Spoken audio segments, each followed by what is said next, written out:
All right, let's get right into it. We're in the middle of a complete revolution in how we build humanoid robots. And the secret isn't about writing more clever code. In fact, it's the exact opposite. And the story of Figure AI, well, it tells you everything you need to know about this new world. I mean, really stop and think about this for a second. Every single robot you can think of, right? From a giant factory arm down to your robot vacuum, someone had to sit there and painstakingly code every single move, every single one, line by painful line. But what if we didn't have to do that anymore? What if we could just toss that whole idea in the trash? What if, instead of being programmed, they could just learn? Learn the same way you and I do, by watching, by trying something, failing, and then trying again, by actually understanding the world around them. That right there, that's the big idea. It's the game changer. And look, this isn't some pie in the sky, 50 years from now kind of thing. Brett Adcock, the founder of Figure, put it perfectly. He said, people are way underpredicting how quickly this is going to evolve. He's basically saying, you think this is far off? Nope, it's happening right now. Okay, so why this massive sudden shift? To really get why this new approach is such a big deal, you have to understand the brick wall that traditional robotics has been running into for, like, decades. And this really gets to the heart of it. The old way, pushing code, as they call it, it just wasn't going to work. Not for the future we all imagine, you know? The sci-fi dream of a robot that can actually help around the house or work in a chaotic warehouse. Our world is messy and unpredictable, and you just can't write enough code to handle that. It was, quite literally, a dead end. And here's exactly why. I mean, just look at these points. First, it's insanely expensive to write all that code. Second, it's brittle. That's a great word for it. It's like a house of cards. You change one little thing over here and the whole system collapses over there. And the biggest one, you can't possibly write a rule for every single thing that could happen in the real world. It's impossible. It just doesn't scale up. So, you hit that dead end. What's the move? Well, if you're a company like Figure AI, you don't just back up a little. You slam the car in reverse, spin it 180, and floor it in the complete opposite direction, away from code and straight towards AI. This timeline just shows their evolution so perfectly. You can literally see the physical robot changing right alongside the massive philosophical change happening inside the company. So, Figure 1, that was basically just to get their feet wet, to test out their first baby neural nets. Then, with Figure 2, they started getting serious, ditching a ton of the old C++ code. And now, Figure 3, that's the real deal. It was designed from the ground up, from the very first screw to be run by an AI. And this number, wow, this just says everything, doesn't it? Negative 109,000. That's not code they added. That's how many lines of their old C++ brain they deleted. They literally hit delete on the old way of thinking to make room for the new AI. Talk about a clean slate. That's a move that says, we're all in, there's no going back. Okay, so they deleted all that code. What did they replace it with? And this, to me, is where the story gets really, really cool. Because they didn't just write a better program. They created a totally new kind of brain. It's called Helix 2. Now, try not to think of this as software in the way you think about Microsoft Word. It's different. It's a fully learned controller.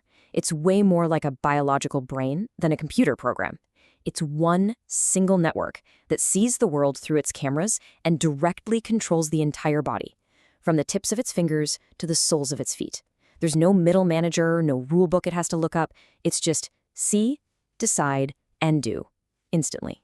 So what's going on inside that AI brain? It's basically a super fast loop. Step 1, it perceives. It looks at the world with its cameras. Step 2, it decides. That big Helix 2 neural net chews on all that visual data and figures out what to do. Step 3, it acts. It sends commands right to the motors, telling them exactly how much force to use, what they call torque. And this whole loop, perceive, decide, act, it happens hundreds and hundreds of times every single second.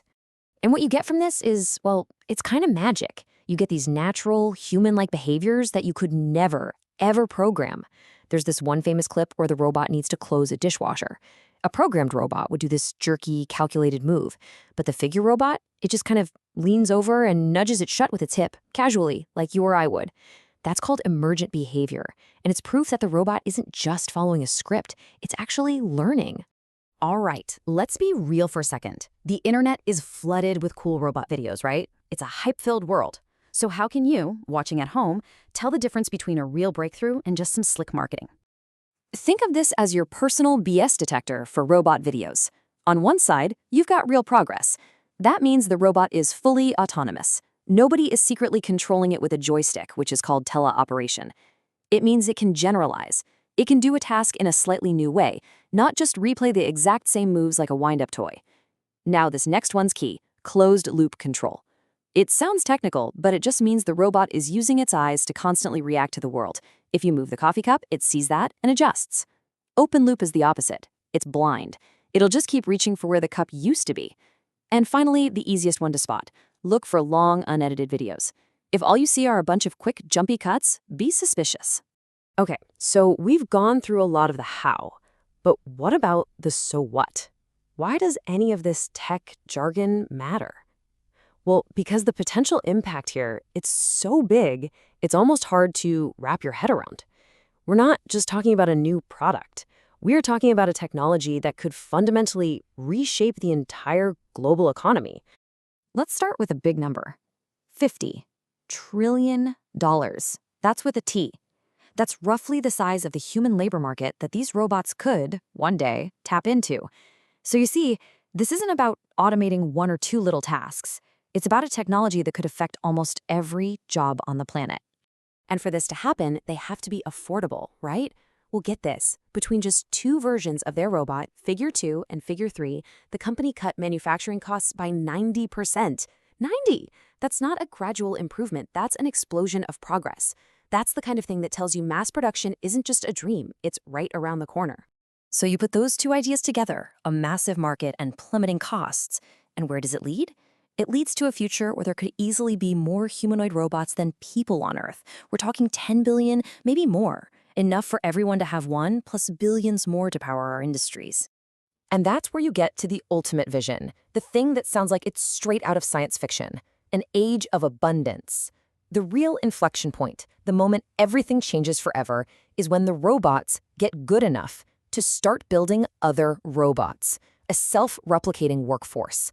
That's the holy grail. Okay, that's the big, grand, $50 trillion vision. But let's bring it all the way back down. What does this actually mean for you, for your home, for your life?